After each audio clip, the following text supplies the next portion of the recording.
Eng, kembali lagi di podcast kita. Ngedeprok, ngobrol, ngalor ngidul sambil ngopi.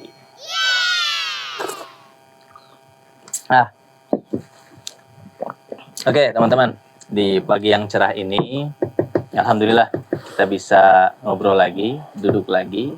Kali ini ditemani sama abang kita semua, ya, Bang Andika Ramadan. Abang Sejagat Raya. Abang Sejagat Raya. Oke. Ya, abang kita ini salah satu pengajar, guru ya, di pesantren tercinta, pesantren Tahfiz Al-Quran Darul Ulum Lido.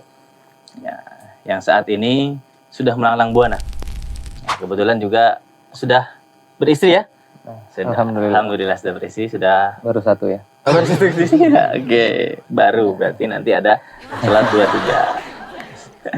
Oke. Halo Bang, sehat? Alhamdulillah sehat. Alhamdulillah sehat. Oke. Abang ini alumni pesantren Darul Ulum. Ya. Asalnya domisili asli mana Bang sebenarnya? Dari Bogor. Bogor. Berarti masih di satu kota ya? Pesantren ini Masih di satu Bogor. kota juga di kabupaten ini. Tepatnya di daerah mana tuh Bang? Di Kecamatan Gunung Putri. Gunung Putri. Sejam lah dari 1 jam. pesantren ini. Atau bahkan kalau ekstrim setengah jam. Sebentar. Jalannya pakai buruk.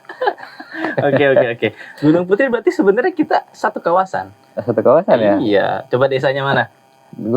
Saya di desa Cicadas. Cicadas. Saya Karanggan. Berarti ya cuma beda desa betul. Masih satu kecamatan. Satu kecamatan beda desa. Oke. Wah. Tapi kebetulan saya belum pernah main nih ke rumah abang nih. Oh, iya. Mohon maaf ini ya. Ditunggu lah. Siap. Oke. Ini Bang. Pagi cerah ini sebenarnya enak sambil ngopi, ada goreng singkong. Oh benar. Betul nggak? Betul. Kebetulan belakang kita kebun singkong, tapi nggak tahu punya siapa. Mau asal cabut kan nggak enak. Halal apa haram ya? Kalau ada orangnya pasti halal gitu ya. Nah, Bang, kita mau ngobrol apa nih? Awalnya nih saya datang ke sini juga bingung ini dalam rangka ngobrolin apa. Kalau cuma tadi apa filosofinya adalah ngedeprok. Ngedeprok.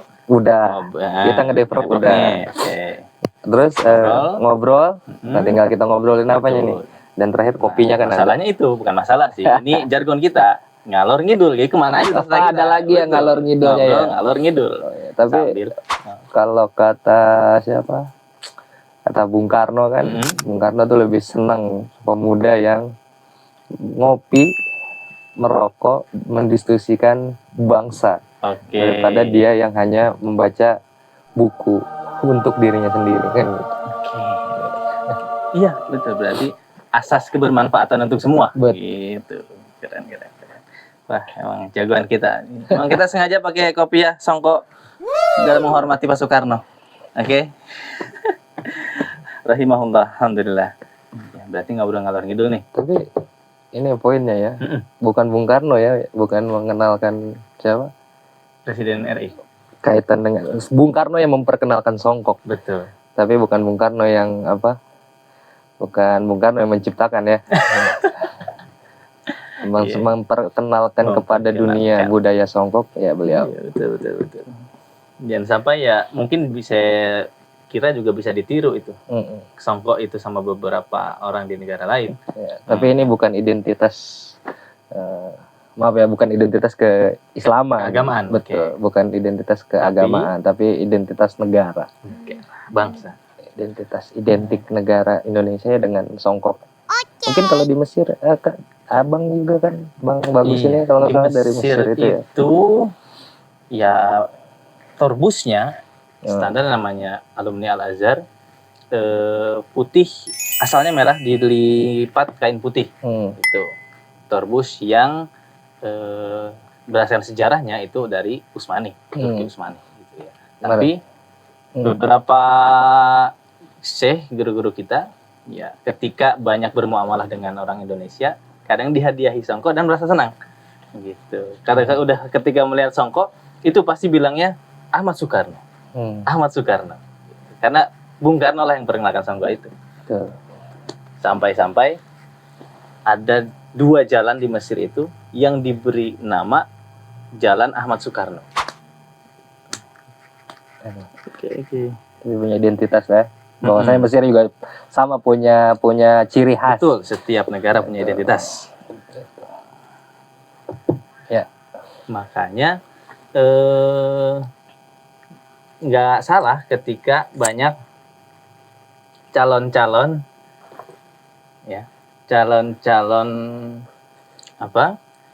orang-orang yang ingin maju melenggang ke dunia perpolitikan,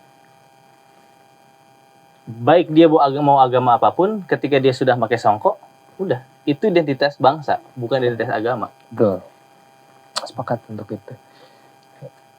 Nah, enggak Bang, sebelum jauh kemana-mana, ya kita break down dulu nih, Abang sebagai alumni ya, di Darul Ulum. Itu sejarah awal bisa mengenal Darul Ulum dan sampai mau untuk bersekolah di sini, melanjutkan pendidikannya, belajar di sini, itu dari mana? Dan motifnya apa? Alasannya apa? Motifnya keuangan ya? Enggak. Awal tahun 2010 sebenarnya lahir saya tuh di Jakarta, bukan di Bogor. Karena orang tua berdinas kala itu di Bogor. Tahun 2000 lah, tahun 99 lah saya baru pindah ke Gunung Putri. Itu. SD di sana sampai tahun 2006. Nah, di 2006 memang keinginan sendiri ya. Keinginan sendiri dan didukung juga oleh orang tua, terutama ayah ya, almarhum. Beliau pengen banget anaknya nih mondok pesantren. Akhirnya atas dasar itu dicari-nyari lah. Survei ke beberapa pondok pesantren terkhusus di Jabodetabek. Cuma waktu itu keinginan saya tuh agak jauh. Dari awal tuh pengennya tuh jauh terus dari orang tua. Bukan dari orang tua, pengen jauh dari kalau sekolah tuh pengennya jauh gitu. Nggak pengen manja lah. Nggak pengennya berangkat pergi jauh. Cuma orang tua waktu itu tidak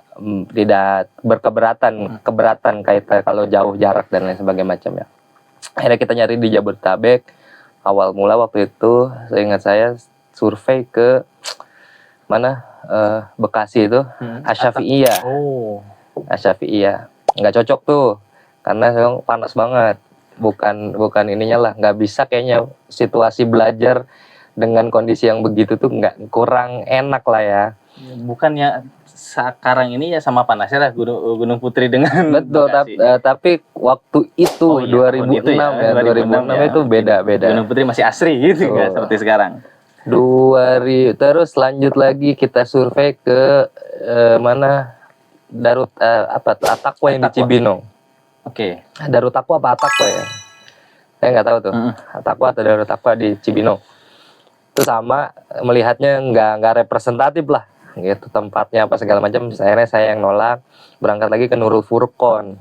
Cibinong juga itu. Cibinong juga. Di Cibinong sama. Cuma ketika nanya-nanya, ini mah belajar lebih banyak fokus ke mana? Quran dan Qiraat, tilawah waktu itu. Nggak ada bakat itu, suara saya bagus kan. Jadi saya nilai. Mengakui ya, sadar diri gitu. Lama setelah itu ayah tuh dapat info lah dari kerabatnya yang juga adiknya itu di sini. Dan kebenaran guru ngaji saya juga anaknya di sini. Akhirnya berangkat ke sini. Sebenarnya saya punya dua teman dekat lah waktu di sekolah tuh. Sama-sama pengen mondok. Saya ajak dia ke sini, tapi ternyata dia malah memilihnya ke Darul Gholam. Gintung. Jadi kita beda arah tuh. Tapi ternyata setelah ditelusuri, setelah datang ke sini, survei ke sini, tempatnya enak. Waktu itu masih belum seperti sekarang ya. Iya, pasti. 2006 tuh bangunannya masih belum megah seperti hari ini sekarang, gitu. Masih dingin, masih asri. Saya bilang saya cocok di sini ya, gitu. Udah pengen di sini. Langsung tuh orang tua set eng daftar, langsung lah kita bayar sebagainya lah, administrasi dan lain sebagainya, langsung kita mondok di sini. Atas dasar 2 sejoli tadi, setelah kalau ketemu tuh ternyata sama-sama aja. Maksudnya sama tuh, lo Darul Ulum juga cikal bakalnya kan dari Darul Kolam kan. Anaknya bisa disebut ya, karena pendiri pesantren Darul Ulum mendoknya dulu di Darul Kolam. Kita kalau sering lomba ke sana juga sama temen sejol ini, sering ngobrol apa segala macam. Jadi sama-sama sumbernya sama lah, apa istilahnya? Sanatnya betul, sanatnya sama. Kayak gitu. Oke. Berarti motif awal atau alasan pertama karena memang kerasan lah, keinginan sendiri, lalu melihat tempat yang sesuai dengan keinginan pribadi, ya disitulah. Bang, diminum kopinya bang. Silakan. Aduh, cocok banget dah benar. Yanti nggak ada singkong. Yanto mana Yanto? Yanto nggak ada ya, Yanto di sini. Nah situ. Berarti setelah masuk, abang ini masuk di ketika jenjang sekolah menengah pertama. Betul. Berarti ambil program yang 6 tahun itu. 6 tahun. Selama 6 tahun ini. Sebenarnya nggak 6 tahun pengennya waktu itu. Sebenarnya saya tuh pengennya 3 tahun. Kelas naik ke Alia tuh saya pengen pindah ke pribadi nih ya. Pribadi tuh pengennya pindah ke Gontor. Oke. Karena udah tahu lah, maksudnya karena di pondok 3 tahun udah tahu pondok pesantren mana saja, cukup mengetahui gitu. Pengen berangkat, emang pengen pindah ya ke Gontor gitu. Tetap tidak dapat restu dari orang tua kan. Akhirnya lanjut gitu lagi di sini, betul, karena jauh aja. Akhirnya melanjutkan madrasah aliyahnya di sini sampai lulus tahun 2012 sampai 2012 itu saya baru datang ke sini. Oh gitu ya? Iya, baru masuk. Muda banget saya berarti ya. Masuk tapi yang program 4 tahun, berarti masuk aliyah. Beda berapa tahun ya? Cuma beda 1 tahun ya? Iya. Oke, selama 6 tahun ya, yang kita tahu kan program-program pesantren modern itu tipikalnya adalah kepemimpinan. Kepemimpinan di mana santri atau siswa setelah mengalami 3-4 tahun menjadi santri yang diurus oleh ustadz-ustadznya, oleh guru-gurunya, juga para pengurus, barulah dia naik kelas untuk diberi amanah mengurus kegiatan-kegiatan seluruh santri. Nah, abang sendiri ketika jadi pengurus nih, itu dapat bagian apa? Dan kenapa bisa memilih bagian itu? Dan sebelum nanti ke program-program yang pernah dilakukan dan pengalaman-pengalamannya ya, di situ dulu. Ya, dulu bagian kebenaran diamanatkan memimpin bagian bahasa ya. Kalau sekarang istilahnya markas lugo kalau nggak salah ya. Bukan ya? Kismu lugo. Oh, Kismu lugo. Enggak, bukannya ada markas-markas ya. Beberapa tahun kemarin main denger itu ada gitu.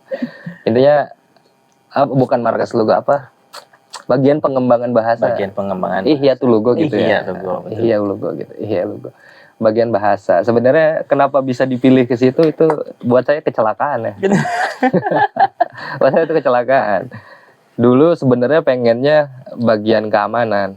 Pengennya itu bagian karena keamanan. Merasa wah ini postur sudah mumpuni. Ya bukan hanya postur, sebenarnya memang kalau dibilang ada ceritanya nggak tahu ya, karena pasti saya kan setiap tahun beda. Betul. Beda secara regulasi dan sistem. Tahun itu kebenaran saya masuk kandidat ketua Hisada. Oke. Pencalonan. Karena waktu itu sampai sekarang juga ya masih sistem pemilu. Sistem pemilihan. Ketika itu saya di posisi urutan kedua. Kalah hasil voting akhir itu saya di urutan kedua. Dan waktu itu berhak yang calon-calon ini bahasanya mengajukan ingin jadi bagian ke si pemenang gitu kan, ke pemenang.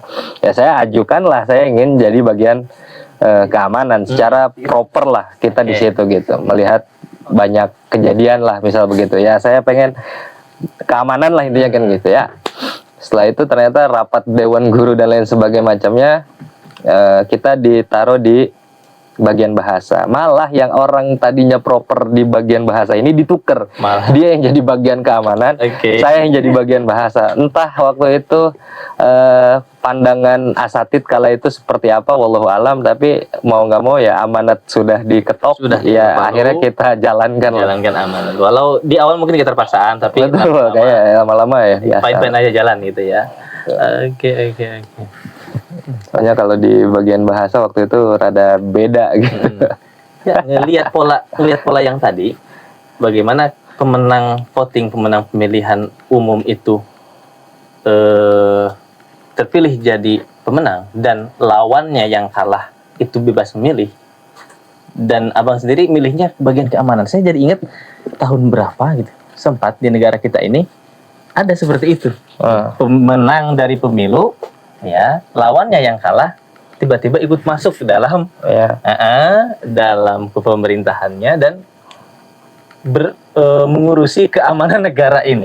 Gitu. Itu bagian dari manajemen konflik kalau Betul, daripada banyak oposisi kan tidak baik. Mending merangkul semuanya agar berjalan kondusif sesuai visi dan misi yang diinginkan kan. Betul. Berarti yang di atas tuh ya dari kecilnya udah ada seperti itu ya. Bisa jadi seperti itu. Mungkin nanti 20 tahun akan datang seperti itu lagi.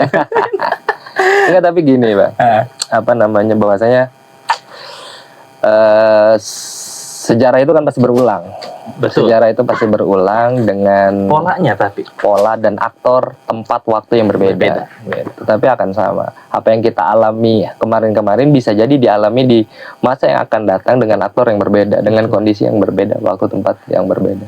Jadi saya rasa di tempat kemarin beberapa tahun di pondok itu tentu itu punya nilai plus pengalaman kita yang akan datang seperti apa kan. Ya.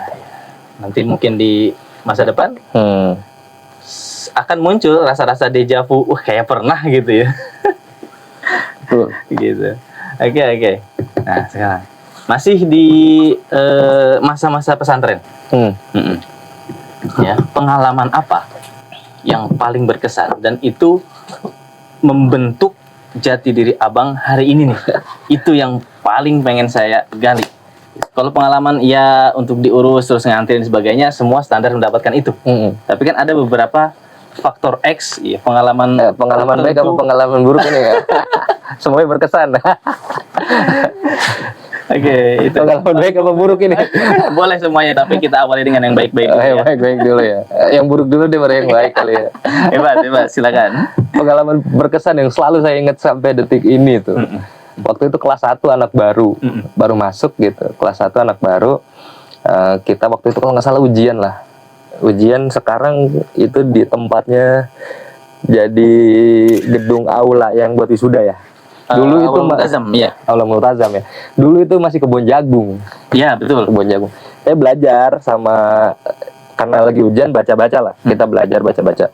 Tiba-tiba dipanggil sama pengurus itu Hisada waktu itu dipanggil karena dianggap kita belajarnya terlalu jauh, tidak di area yang semestinya gitu kan, dikhawatirkan kabur dan sebagainya. Begitulah, akhirnya kita dipanggil di sidang. Ketika di sidang saya tuh dikata-katain luar biasa lah. Mungkin nanti disensor ya. Wah, ini banget walaupun Budabir gitu, walaupun kelas 5 pengurus. Buat saya ketika ngomong saya dikata-katain anak-anak begitu, anak-anak kasar begitu, terus saya nggak terima, sampai dilempar sendal sama dia, saya lempar balik sendalnya.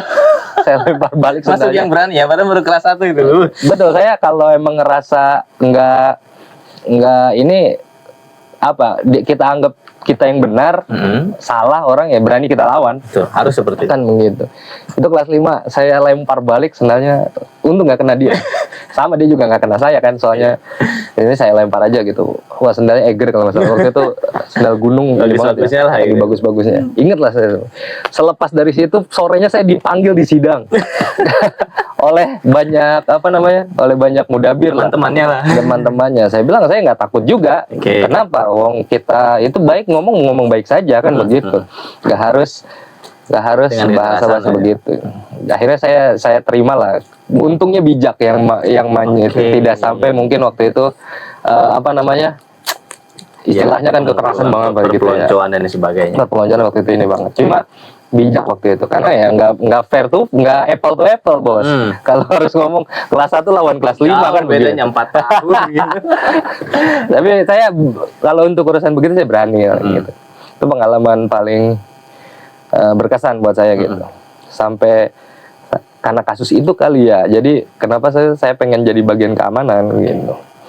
Karena ngerasa nggak bener kalau kita pola pengasuhannya apa istilahnya senioritas atau apa segala macam. Walau memang senioritas bagus juga, ada manfaatnya dan ada manfaatnya, tapi dalam sisi tertentu kan tidak semestinya dilakukan hal-hal yang tidak senonoh lah, misalnya begitu. Itu lumayan. Dari situ tuh mungkin saya ngerasa karena postur badan waktu itu gede juga kan, nggak ada yang berani juga tuh sama kita kalau kita ini. Ya kita juga kan benar-benar aja kehidupan pesantrennya. Nggak pernah, alhamdulillah nggak pernah kabur bang. Alhamdulillah. Oke. Sama kayak saya. Nggak pernah kabur selama di pesantren dan belum pernah botak. Wih, selama di pesantren. Coba botak sekali. Karena apa ya? Karena melanggar administrasi. Bukan karena pelanggaran saya kabur bawa pelanggaran. Hah? Pas TLM itu waktu itu nggak dibotakin bang, nggak kayak sekarang ya. Kalau sekarang kan semuanya dibotakin. Iya. Kita TLM tuh biasa aja, tidak sampai nggak sampai semi militer. Itu gitu. Malah cepak itu ketika pelatihan bela negara. Waktu itu ada pelatihan bela negara di sini kelas 5, semua pesertanya itu baru dicepak. Tapi selebih dari itu nggak pernah dicepak. Jadi cepaknya karena melanggar administrasi aja waktu itu. Tidak hal semestinya, itu teguran buat saya. Tapi tadi dicepak ya, bukan dibotak. Kalau dibotak nggak apa. Berarti pengalaman seperti itu buruk. Iya, mungkin satu sisi buruk. Selalu saya ingat. Tapi kan itu membentuk karakter abang. Karakternya makin menjadikan memperkuat karakter abang yang keadilan harus seperti ini loh. Betul. Ya. Berani menyuarakan lah.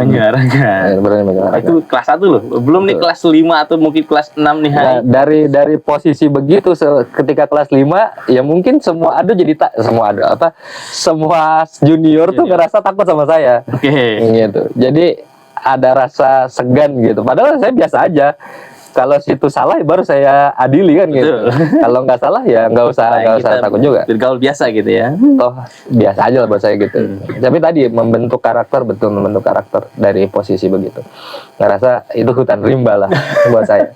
Jangan mentang-mentang dia kuat, kita nggak berani lawan kan gitu. Betul. Itu yang buruknya, yang baiknya apa ya? Yang baiknya ya tadi sih baiknya semuanya baik ya. Buat saya semua pengalaman di pesantren selama mondok itu baik dan berkesan gitu. Dan selalu bisa diambil hikmahnya di situ. Walaupun emang agak jauh nanti diambil hikmahnya ya, mikirnya gitu ya. Nah, selanjutnya kalau dari segi mihnah atau profesi hari ini, gitu kan, kegiatannya apa? Dan apakah kegiatan abang hari ini nih mengurus rumah tangga aja bang? Itu udah paling utama ya, kewajiban utama. Menafkahi anak dan istri kan hari ini. Itu udah kewajiban, dituntun oleh agama, nggak boleh kemana-mana gitu. Ya, maksudnya semasa sekolah menengah pertama, sekolah menengah atas gitu, pasti mempunyai mimpi-mimpi tertentu, gitu. Ya, yang didasari oleh kesadaran diri atas kemampuan pribadi, gitu. Nah, ketika di pesantren, ya mungkin saya yakin ketika umur berapa, kelas 2 atau 3 SMA-nya lah, 3 aliyahnya, gitu. Mulai terproyeksikan, mau kemana, mau kuliah apa, nanti kerja apa, seperti itu. Apakah itu berkorelasi dengan kehidupan abang sekarang nih? Betul, sangat berkorelasi. Awalnya motivasinya dari kelas 5 ketika jadi bagian bahasa tadi.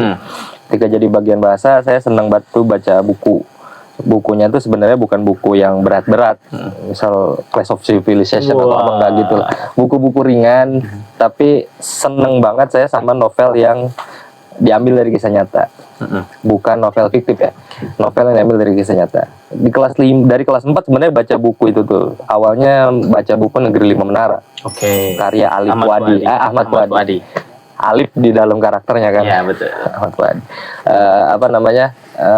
Negeri Lima Menara, Ranah Tiga Warna, dan Muara Satu tujuan. Saya lupa. Muara Satu Tujuan. Benua Satu Muara ya?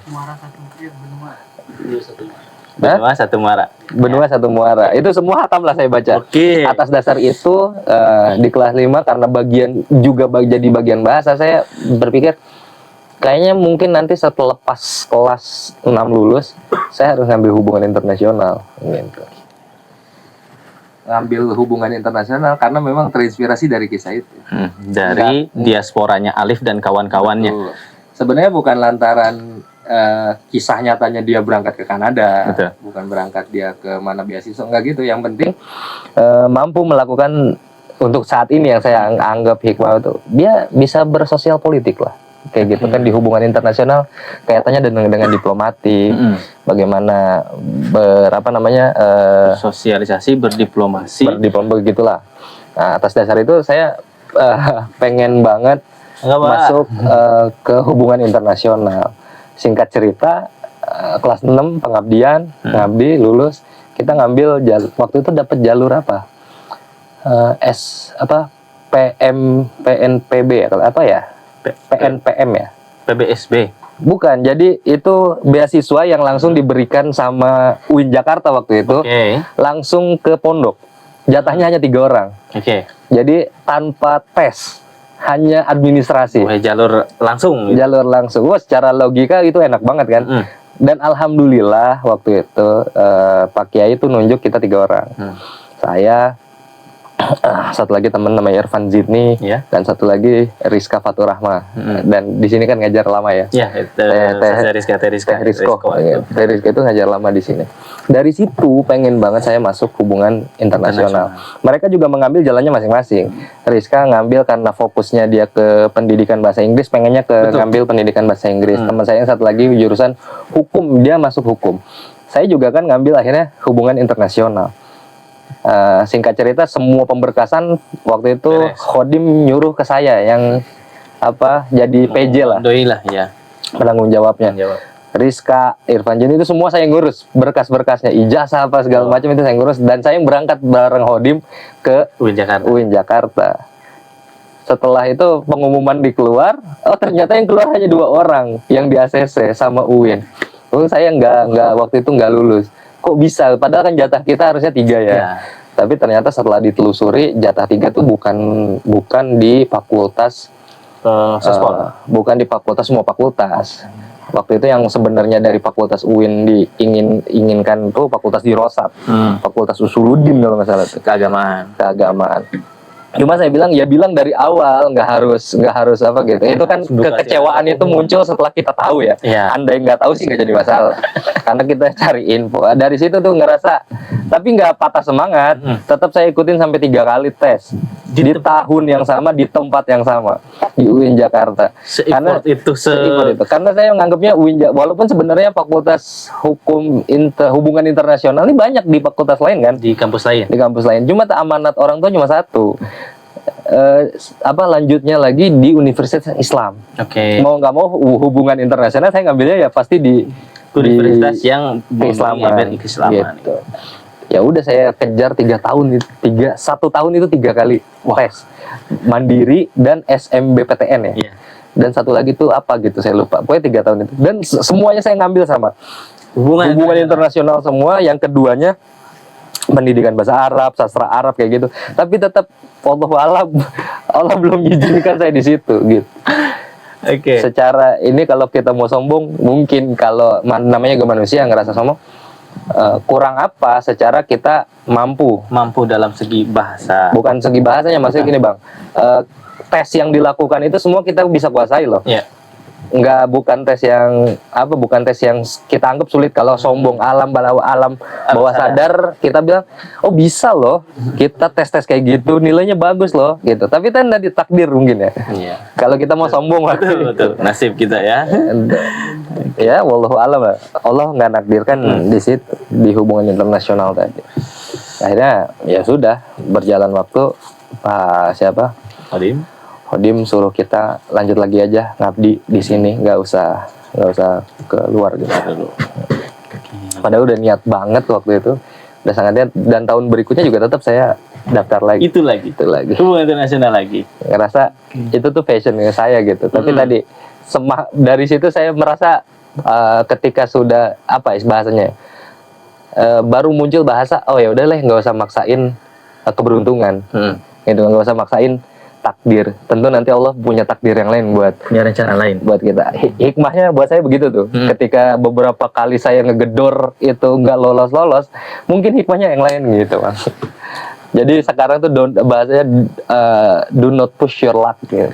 Jangan dipaksakan semua keberuntungan sekarang. Karena mungkin nanti di kedepannya akan beruntung kan gitu. Kalau bahasa anak sekarang, seumur hidupnya nanti gitu. Iya. Nggak ngotot lah. Nggak ngotot, oke. Tapi yang saya tahu, saya dengar itu, dan akhirnya abang bisa berdiaspora, bisa sampai terbang ke luar negeri, gitu. Dan itu dengan beasiswa. Iya.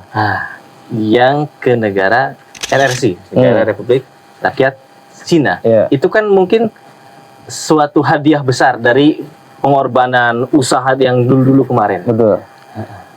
Itu kan? Iya. Nah, itu saya penasaran dari mana itu kesempatan itu muncul, dan bagaimana program itu ada dan akhirnya bisa memberikan satu impact, membuat kesadaran abang ini, saya dapat nih ke luar negeri untuk menjadi delegasi Indonesia saat itu mungkin ya, delegasi Indonesia, dan mewujudkan mimpi saya yang dulu untuk hubungan internasional. Itu gimana Bang tuh? Ya tadi akibat saya nganggapnya itu sebab akibat ya. Akibat kita yang terus berusaha untuk ke sana, tapi mungkin keberuntungan kita nggak di situ. Tapi lagi-lagi mungkin wasilah Hodim waktu itu ngasih, ya udah, karena mungkin 3 orang tadi kan harusnya berangkat ya, yang ke UIN itu. Tapi kan hanya saya yang enggak. Nah, dari situ Hodim bilang, kamu berangkat nih ke sini, siap gak? Sebenarnya waktu itu bukan saya yang ditunjuk. Waktu itu kalau nggak salah Ustaz Jafar. Ustaz Jafar yang ditunjuk, Ustaz Jafarnya nggak siap. Gitu. Karena nggak tahu lah waktu itu kondisinya kenapa nggak siap. Banyak ustadz yang ditunjuk, yang senior di atas saya, bukan saya. Sampai akhirnya saya yang ditelepon Hodim. Diteleponnya juga itu ini banget ya, waktu itu lagi apa sih kalau di bulan puasa tuh di masjid takmir, tadarus, itikaf. Barokah sekali ditelepon kiai lagi itikaf. Ini yang lucu, itikafnya bukan di masjid rumah, tapi di Istiqlal. Waduh. Karena sekalian main. Niatnya sih begitu, ngeliat hiburan, bukan hiburan ya, maksudnya pengen jalan-jalan, pengen itikaf di masjid yang semuanya disediain, sahur dan bukanya kan gitu. Datang ke Istiqlal, sore-sore menjelang buka disuruh ngadep Hodim. Asar lah itu kalau nggak salah. Asar ditelepon ke rumah sekarang. Lagi di mana kan? Lagi di Jakarta. Ya, bisa nggak ke rumah sekarang? Hari ini harus ke rumah. Oh, hari itu berangkat juga. Penting kali buat saya. Ini banget nih, penting amat. Orang lagi liburan soalnya. Berangkat ke situ. Siapin dari situ kamu berangkat ke Cina ya. Gitu. Langsung begitu. Ininya apa gitu? Ini ada beasiswa dari MUI, kerjasama MUI Pusat. MUI Pusat. Kita dapat jatah nih satu, kamu berangkat ya, siapin berkas ini segala macam. Langsung begitu. Sifatnya instruksi lah ya. Bukan menawarkan lagi. Kalau menawarkan mungkin masih bisa ada ini lah. Tapi itu sifatnya langsung instruksi. Siapkan berkas-berkas dan lain sebagainya macamnya. Nah, ngobrol ke orang tua saat berangkat, akhirnya siapin berkas, berangkat sebulan setelah sebulan setelah perintah itu, nggak lama. Langsung berangkatlah kita ke China itu. Tepatnya di mana? Di Xiamen, Beijing. Di Xiamen. Di nama provinsinya Xiamen. Di kabupatennya Fujian kalau kita Fujian. Di Huaqiao University. Huaqiao University. Berarti di situ menjadi mahasiswa resmi. Menjadi mahasiswa resmi selama 1 tahun. 1 tahun. Sebenarnya sifatnya itu tukar pelajar ya. Tukaran pelajar. Nanti dari Huaqiao University akan berangkat ke MUI. Cuma sampai sekarang nggak terlaksana itu. Nggak tahu lah, pokoknya itu urusan lain. Tapi yang kita berangkat ke sana selama setahun full founding, fully founded itu fully founded. Semua biaya ditanggung oleh negara. Indonesia ketika ini. Waktu itu Indonesia. MUI ya, ketika itu MUI pusat yang menanggung. Baik tiket keberangkatan, administrasi dan lain. Sama sekali kita nggak mengeluarkan biaya sedikit apapun. Nah, ketika itu saya ngerasa, oh ini mungkin jawabannya, gitu. Maksudnya, ketika kita ngerasa usaha udah maksimal, gitu. Tapi Allah mau bayar konten seketika ini loh. Kenapa saya nggak mungkin bahasa Allah ya? Kenapa mungkin nggak mau ngasih kamu hubungan internasional, pendidikan segala macam, itu kan hanya belajar gitu. Belum tentu kamu kan berdiplomasi dengan dunia luar langsung. Nah sekarang langsung dikasih tuh kontan gratis. Dari situ saya ngerasa, oh iya, buat saya jadi akhir mikir, ya usaha maksimal. Kalau tidak keterima mungkin Allah ngasih sesuatu yang lain yang lebih dari apa yang kita bayangkan gitu. Setahun lah di sana. Setahun berarti. Nah, ini masih pertanyaan bagi saya. MUI dalam hal ini adalah lembaga keagamaan, gitu. Mengirim orang-orang Indonesia. Ketika itu ada berapa orang yang dikirim? 10 orang. 10 orang. Di angkatan saya berangkat 10 orang itu sebenarnya ada 160-an orang. Disebar bukan hanya ke Cina. Ada yang ke Irak, ada yang ke Amerika, ada yang ke Jerman. Dan semua masing-masing ada durasinya. Ke Amerika kalau nggak salah sebulan. Yang paling lama tuh di Cina. Hanya 10 orang. Jadi yang ke Amerika waktu itu berangkat 80 orang. Wow. Banyak lah, pokoknya puluhan yang waktu itu, karena bulanan ya hitungannya. Tapi yang setahun ini hanya nih. Waktu itu dari hubungan Komisi Luar Negeri. Kiai siapa saya lupa. Sebenarnya ada satu teman. Saya ke sana tuh dari 10 orang ini misinya beda-beda mereka ya. Iya, betul. Kalau saya lebih seneng keluar. Tidak difokus di kelas. Jadi kalau saya punya prinsip 60% tuh di luar, 40% mengimplementasikan semua pengalaman gaya bahasa dan lain sebagainya macamnya, 40%-nya di kelas. Tapi kalau teman-teman yang lain 9 orang ini, ya saya anggap mereka orang pintar semua karena seneng banget di kelas. Jadi kalau saya dibilang dari 10 paling bodoh, mungkin saya paling bodoh kalau di kelas. Cerdas di luar kelas. Akhirnya saya ketemu dengan berbagai macam orang. Berbagai macam orang, dan kebenaran juga ketemu orang Indonesia. Bisa dicek nanti namanya Basuki. Basuki itu banyak, Bang. Ahmad Basuki ya kalau nggak salah. Beliau ini peneliti di hubungan Indonesia dengan Cina. Orang alumni Nurul Jadid. Pesantren Nurul Jadid. Telusur punya telusur, ternyata di sana ada mes khusus untuk Nurul Jadid. Wow. Dan semua orang Madura lah ya. Bukan orang Madura swasta dan maupun Madura beneran gitu. Tapi alumni Nurul Jadid. Di alumni Nurul Jadid itu di situ satu mes hampir semuanya di situ. Dan semuanya pelajar dan itu mereka full pelajar sampai S1-nya di sana. S1-nya apapun. Ada yang bahasa, ada yang ekonomi, tapi itu Nurul Jadid. Itu untuk alumni Nurul Jadid. Anggaplah hubungan baik itu antara pesantren kita dengan Kairo misalkan.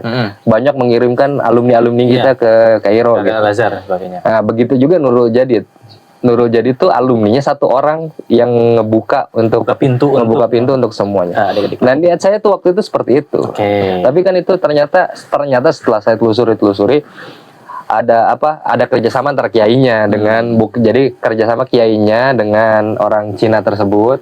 Akhirnya dibuka terus semua di beasiswa ke sana. Begitu. Ya saya pengen begitu tadinya, cuma saya bawa orang Cina yang mana ke pondok gitu kan untuk bisa ngebuka gitu. Dan ternyata di Nurul Jadid itu 3 bahasa. Arab, Inggris, dan China. Oh, memang pure ininya ada bahasa China. Itu.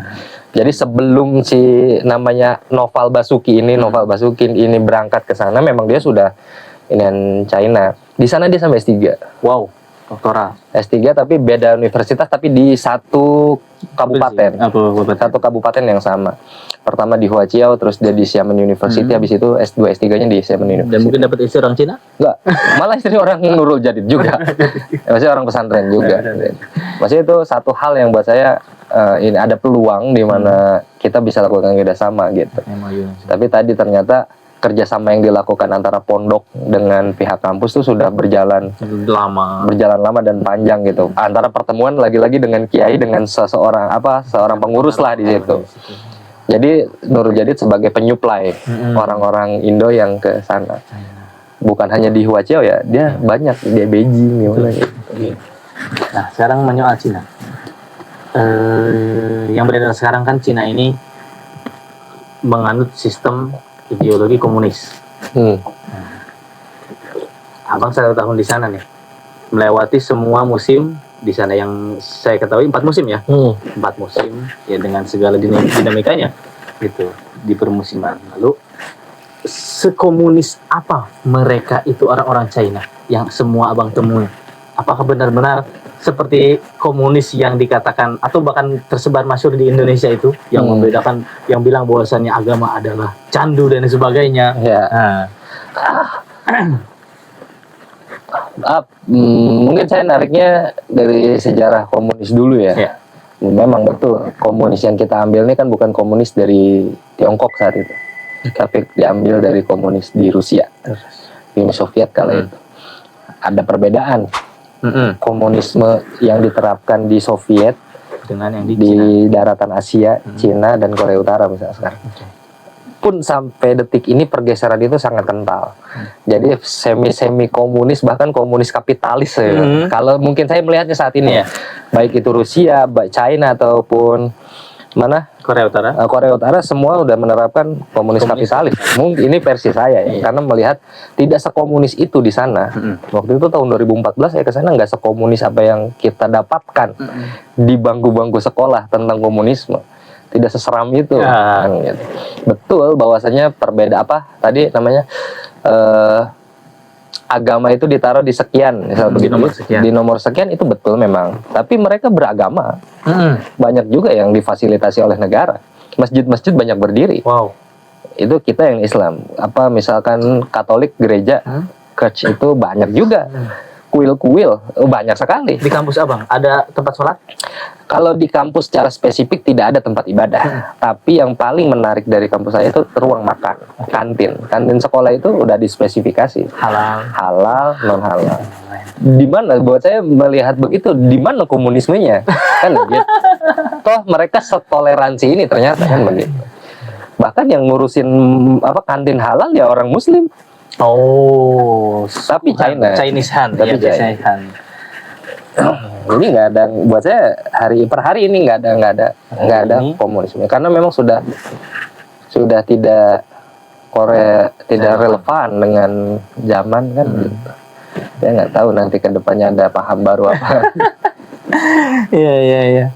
Nah itu berarti kan komunisme yang kita pahami, yang kita kenal, yang diajarkan di sekolah-sekolah dengan segala kejadian buruk berdarah di Indonesia. Yang dimana orang-orang Indonesia kan ketika menyebutkan ngapain ikut-ikutin Cina, negara komunis dan sebagainya, padahal ada satu sisi yang bisa diambil dari mereka, bukan mengikuti plak semua ideologinya, semua ideologinya gitu. Wah ya, sekarang kita kenal lah Cina setelah Olimpiade Beijing 2008, mereka rencanakan itu. Mereka langsung berubah dari negara, mohon maaf, terbelakang, berkembang. Jadi sekarang maju, bukan lagi superpower, mungkin bisa dibilang masih Amerika, tapi kan jadi big country, gitu. Nanti kalau ngomongin komunisme, ada kan alumni kita kalau nggak salah ada yang ke Rusia ya? Ada nggak sih? Ke Rusia, alumni ini santri ya? Yang kemarin delegasi. Itu nanti bisa duduk bareng nih. Boleh. Ngomongin komunisme di negara-negara ini. Sampai saya yakin detik ini juga tidak ada paham komunisme, tidak ada paham sosialis, tidak ada paham, karena semuanya berubah demi keuntungan pribadi. Kapitalis yang mungkin sekarang. Isme itu fana. Nggak ada fana buat saya hari ini melihat itu ya.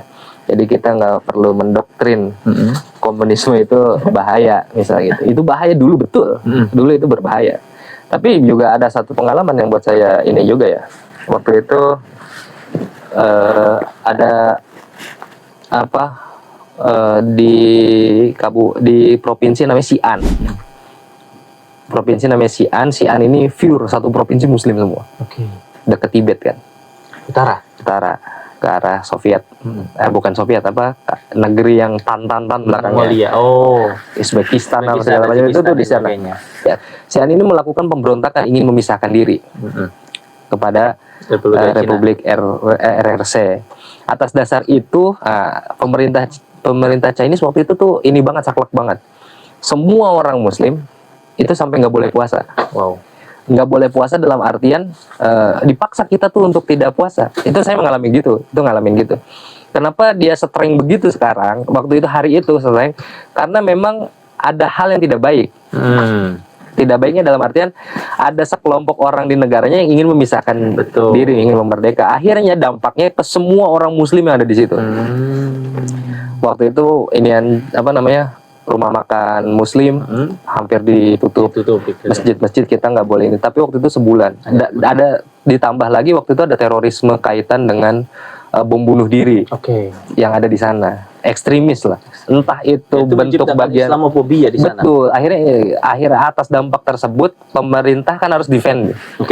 Defend menjaga kesatuan negara. Kondusivitas dia harus dijaga. Atas dasar itu ya dia menganggap semua orang Islam itu sama aja, tapi nggak berlangsung lama, nggak sampai efeknya sampai di kita berbulan-bulan atau bahkan kayak di Amerika lawannya, sampai di framing sedemikian lama Islam tuh begini, tapi nggak di sana, cukup 1 bulan. Waktu itu puasa, emang momentumnya kebenaran pas puasa, momentum itu pas puasa, jadi kita yang puasa tuh diawasi lah, tapi nggak sampai Islamofobia banget gitu.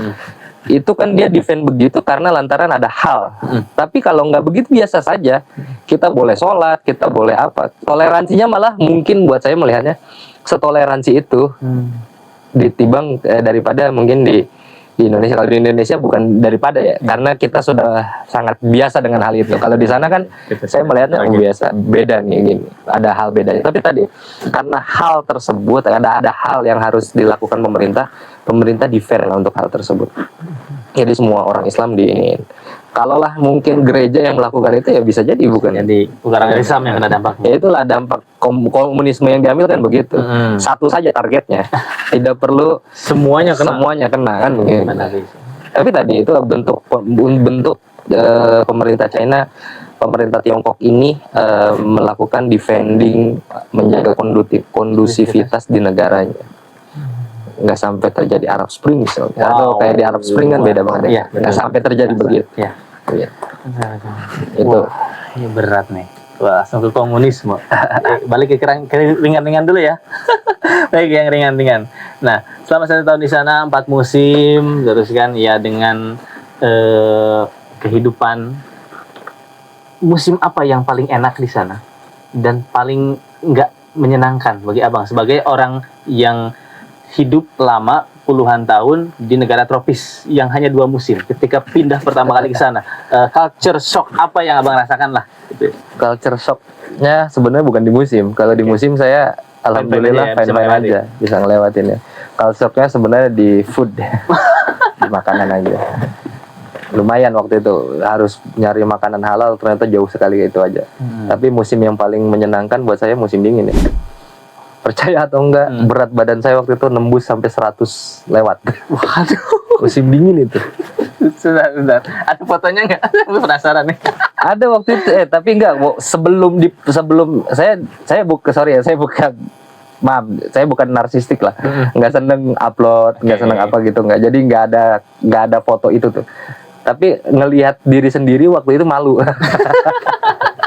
100 lebih. Padahal waktu itu saya kurus ya, seabang inilah kurus banget waktu berangkat itu. Tapi di sana penggemukan luar biasa.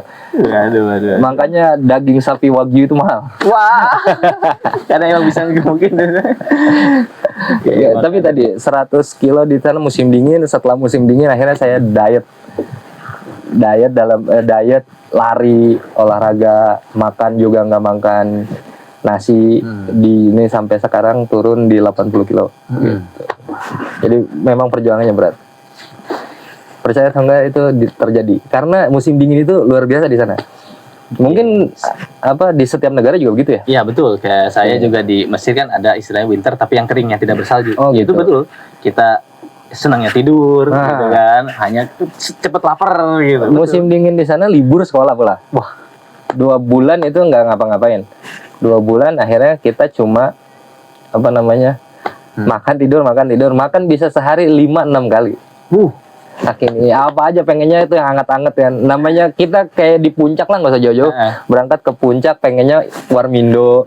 Sedep banget kan warmindo, apalagi itu tiap hari yang dinginnya. Bersalju pula gitu. Iya. Makanya mungkin nggak di ini juga ya. Kenapa orang barat, orang Eropa kalau musim dingin itu nggak banyak makan.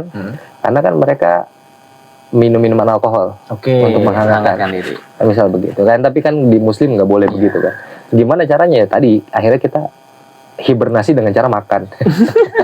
Biar supaya suhu badan tetap Betul, panas. suhu badan terus nambah hipo ya, betul, biar hipotermia. Akhirnya sampai ternyata jadi gemuk saya. Udah kayak beruang kutub begitu. Aduh. Akhirnya musim selanjutnya, musim dingin, kita ubah pola hidup. Udah jarang makan, lari terus-terusan. Bisa sampai 5 kilo, 10 kilo tuh sehari. Untuk niatnya untuk ngurusin, alhamdulillah kurus juga. Walaupun gak signifikan. Nggak sampai ke kurus yang banget. Oke. Selama setahun di sana, apakah hanya tok muter-muter di provinsi itu atau sempat berkelana ke beberapa daerah lain? Ke Beijing, ke Guangzhou, ke Guangzhou. Kalau banyak berarti ya. Sebenarnya bukan Zhou ya. Quanzhou. Kita bilang gitu. Terus Huangzhou, Beijing. Terus tadinya mau ke Shanghai. Tapi melihat budget yang sangat mahal. Negara tidak sanggup. Daerah industri ya, ya. Bukan daerah industri, apa Bang. Sih? Seperti halnya di Amerika. Di Amerika itu kan negara bagian. Iya. Texas itu untuk hiburan. Las Vegas. Oh, Las Vegas, sorry. Yeah. Las Vegas itu untuk hiburan. Kentucky itu untuk pertanian. Yeah. Texas itu untuk apa? New York itu ibu kota dan lain sebagainya. Pun sama di China begitu. California ya.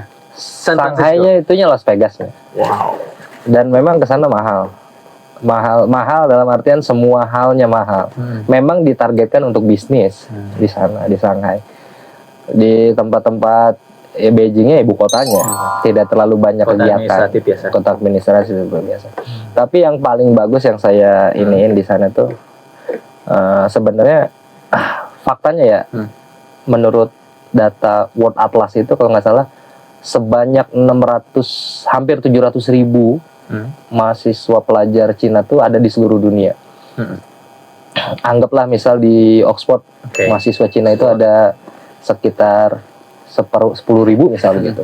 Di bawahnya ada India 8.000. Nah, di Indonesia itu ada hanya sekian. Maksud saya ini yang paling bagus adalah untuk menguasai dunia kita harus terbang jauh-jauh. Berdiaspora berani. Betul, harus berani kayak gitu. Nggak harus menunjukkan ada beasiswa nih, nggak harus. Toh berangkat saja ke sana. Urusan sekolah ternyata semua sekolah di luar negeri itu gratis. Ternyata semua sekolah di luar negeri gratis. Kita waktu di China itu gratis kuliahnya. Semua kampus itu gratis. Yang bayar itu hanya tadi biaya asramanya. Kalau kita kan dikasih asrama dan biaya uang saku ya. Hanya itu yang dikasih. Tapi secara di kampus semuanya gratis. Asal kita berani. Dan ketika di sana saya temenan sama orang Gorontalo yang Chinese ya, keturunan Cindo lah. Cindo. Yang Cindo ini banyak di sana yang mereka emang datang ya sekalinya belajar. Paling Bang, ketika ngobrol gini paling sebulan habis 8 juta 4 juta Bang. Ya, buat saya itu worth it lah. Sama halnya kayak di Indonesia kok. Cuma asal kita berangkat saja ke sana dengan punya modal. Modalnya apa? Bahasa tadi. Di negara-negara gitu ada 2 kelas kok biasanya. Di sana juga ada kelas Inggris, ada kelas lokal. Ketika kita ngomong bisa kelas lokal ya lebih murah. Lebih baik kelas sekarang langsung berangkat ke sana jadi apa kek. Ya maksudnya di sana tetap visa pertama mungkin visa kunjungan, diperpanjang lagi dengan visa apa sampai akhirnya nanti dapat masuk ke perkuliahan. Betul. Ya pelajar. Udah banyak lah kisah-kisah kayak gitu ya Ridwan Kamil. Ridwan Kamil kan kalau nggak salah di Amerika kan ini dulu Ya, kerja dulu. betul. Setelah kerja ternyata baru lanjut S2 untuk desain tata kota. Maksud saya yang begitu-gitu ternyata harus dibuka dari sekarang. Harus dibuka dari sekarang, semua anak-anak, semua adik-adik kami ini minimal begitu, berani berangkat saja dulu. Di sana mau jadi apa bisa kok gitu. Asal berani, modalnya berani. Kalau modalnya takut hidup ya jangan hidup lah gitu. Nah itu salah satu masalah kita kan di Indonesia, di framing sebegitu kuatnya sama ya katakanlah orang-orang yang berkiblat ke Amerika bahwasannya Cina itu A, B, C, D. Cina itu tidak pantas lah untuk kita kunjungi ke sana, atau misalnya pendidikannya kurang dan sebagainya. Tapi kan faktanya sampai sekarang Cina itu ya berkembang pesat dan itu. Nggak tahu kalau untuk di tingkatan universitas sendiri. Saya kira beberapa kampus di Cina itu sudah menyalip beberapa kampus-kampus yang prestisius di negara-negara Amerika, di Inggris dan sebagainya. Nah, ini kalau ngobrol ngalor ngidul, tapi berbahaya nih ya, tapi sensitif. Jangan di ini ya. Oke. Saya mau mengkritisi Kemendikbud Ristek. Karena ketika kita keluar negeri, kuliah di sana, kita harus apa istilahnya, Pak? Konversi ijazah ya. Iya, betul. Yang diakui di luar negeri. Ketika tidak ada data itu di Kemendikbud Ristek, akhirnya tertolak, tidak diterima sebagai universitas. Itu sorry, what the fuck nggak gitu. Di sana mungkin lebih bagus daripada kualitas pendidikan dan sebagainya. Oh, seenggaknya berangkat saja ke sana, mau kuliah dimanapun terima aja ijazahnya, nggak harus standarisasi nasional. Itu kan buat saya itu bentuk pembodohan. Karena mungkin belum ada hubungan MOU antara Kemendikbud dengan kampus itu. Tidak harus, Bang. Ijazah itu tidak harus menunjukkan kualitas pendidikan kita. Tapi kan kalau bahasanya Rocky Gerung, ijazah itu hanya kertas kan. Belum tentu kalian belajar bangku sekolah di sana kan. Tapi tadi ketika beda, Abang mungkin ngerasain lah, kampus-kampus di Kairo itu banyak yang sekelas Al-Azhar gitu. Tapi orang terfokusnya hanya Al-Azhar. Di Amerika banyak kampus yang sangat bagus setiap ininya, tapi yang terkenal hanya Harvard, Oxford dan sebagainya macam. Di luar negeri itu setahu saya setiap provinsi, setiap kota tuh punya kampus. Itu udah jadi standar. Bukan kampus semua, setiap kota tuh punya kampus dan itu kampus standar. Standar, maksudnya standar gini, kayak kita Bogor punya IPB, betul. Bandung punya ITB, Surabaya punya ITS, tapi kan ada kampus-kampus level 2 setelah itu. Dan level 2 ini sama sejajar. Sejajar dalam artian bagus juga kualitasnya. Bahkan target dari pemerintah tuh setiap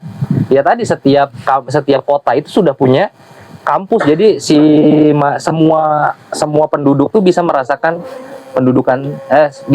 pendidikan tinggi. Itu yang saya mau kritisi. Melek. Ya. Oke. Ya. Wah, kita sudah dengar azan nih, azan zuhur. Ya, saya kira nih Bang, udah kita cukupkan yang ngalor gitu kita. Kita udah dari Jakarta, dari rumah Abang, terus ke Gunung Putri yang ngobrolnya. Terus kita ke Darul Ulum Nido nih, pesantren, sampai ke UIN, sampai ke Cina. Tapi yang mau saya ini terakhir nih, ice breaking aja ya, bukan ice breaking sebutannya. Saya mau ngetes bahasa China itu bagaimana? Masih inget gak? Mungkin 10 tahun lalu ya. Nah, pokoknya yang sering saya dengar hanya satu, Ni Hao dan Xie. Ni Hao dan Xie. Karena saya di Mesir, kalau misalnya ketemu orang Mesir, mereka anggap kita pasti Cina, karena mereka kebanyakan nonton film Jackie Chan. Semua yang bermuka Asia pasti dianggapnya Cina. Pasti mereka bilang ke kita bukan assalamualaikum, ni hao. Gitu.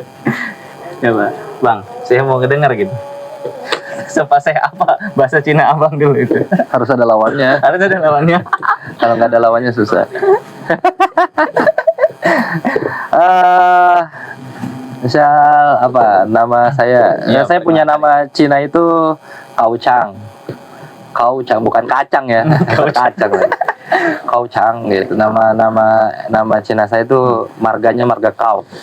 Marga Kau, kenapa dikasih marga Kau? Karena tinggi. Tinggi Artinya badan. tuh tinggi. Tinggi badan, oke. Ali lah kalau Ali. tinggi dia kau akhirnya di ininya itu kau cang panjang umur gitu di ini. 我是高强 gitu. bukan 我是 gimana kalau introduction itu saya lupa ya. Perkenalkan nama saya ini, saya dari Indonesia. Gimana? 你好，我是高强，我来印尼的印尼的 saya datang dari Indonesia terus Katakanlah inilah apa? Saya senang tinggal di Indonesia dan saya sangat senang bisa berkunjung ke Cina. Apa? Saya sangat senang hidup di Indonesia. 我很喜欢来印尼的 terus Dan saya sangat senang bisa berkunjung ke Cina. 我也很喜欢去中国 Wah, oke, masih ingat ini 10 tahun lalu padahal ini. Wah, keren. Oke bang, sebagai closing statement, pesan terakhir untuk adik-adik kita, kawan-kawan kita yang masih nyantri ataupun yang sudah lulus, yang kita bilang kaum berpikir ya, masih berpikir gitu. Pesan apa untuk mereka sebagai santri, golongan santri, dalam hal ini untuk bagaimana mereka meningkatkan improvisasi diri dengan melanjutkan ke pendidikan tinggi gitu. Khususnya ya abang sebagai orang yang sangat ingin berdiaspora, sangat ingin berkontribusi untuk negara dalam hal ini hubungan internasional. Bagaimana santri ini bisa berlenggang atau memiliki kesempatan ya, untuk bisa berpengaruh, berkontribusi untuk negara. Gitu. Perbanyak wawasan Anda, istilahnya mainnya yang jauh, ngopinya yang kental, ngobrolnya yang lama. Kayak kita ini ya, sejam lebih nih ya. Bahkan nanti ketemu jalan. Oke, terima kasih ya bang. Ya Allah, semoga kita bisa terus berdiaspora ya kemana-mana, ya khususnya dari Ulumido yang saat ini mungkin banyak alumninya ya bisa ke negara lain untuk melanjutkan pendidikan tingginya ya dalam rangka sebagaimana yang tertuang dalam Undang-Undang Dasar Pembukaan mencerdaskan kehidupan berbangsa. Nanti kita kembali lagi di obrolan selanjutnya di Eng Ngedeprok, ngobrol ngalor ngidul sambil ngopi. Lanjut. Terima kasih ya kopinya bang. Assalamualaikum.